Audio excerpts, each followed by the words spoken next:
ideally, in approaching issues, I'm drawn to issues that can prevent problems down the road. Yeah. You know, I mean, there are lots of great NGOs and lots of great charities that deal with problems that already exist. I'm much more excited about people who are trying to think of ways to prevent problems.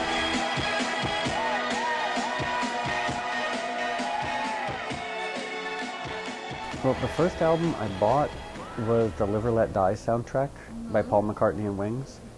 And I don't think I ever even listened to the entire album. I just listened to that Live and Let Die song. And the reason I loved it so much is it terrified me. You know, I must have been like 8 or 9 years old, because the song starts very sort of like quiet and bucolic and happy, and then it becomes just like this crazy, nasty, evil, menacing song. And I thought that was terrifying, but really exciting. So that's probably the first time I remember really like loving a piece of music so much that I had to go out and buy it. I started playing guitar when I was around 10 years old, and so I had a strange guitar teacher who loved heavy metal, classical music, and jazz. So I learned how to play, you know, a note-perfect version of Purple Haze, but also Pachelbel's Canon, and that would then transcribe John Coltrane. And then I took what I learned on guitar and taught myself how to play piano. And then I was playing in a punk rock band where the drummer left his drums in our basement. And so I taught myself how to play drums because the drums were always there. So sort of an autodidact, but with a more strange but fairly traditional musical background.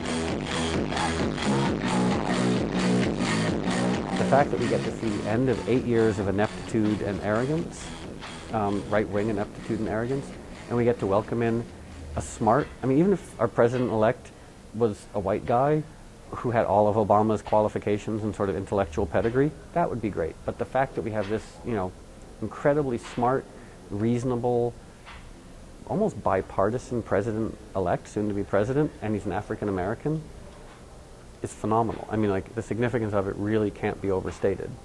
And of course, politics tend to be mundane. So once he becomes president, once he's in the Oval Office, the glow will wear off. But just the significance of it, you know, that we're an African-American president who's one of us. You know, he's in his 40s, and he was a punk rocker in Los Angeles, and he loves Billie Holiday, and he has read everyone from Simone de Beauvoir to, I mean, he's just, you know, a voracious reader.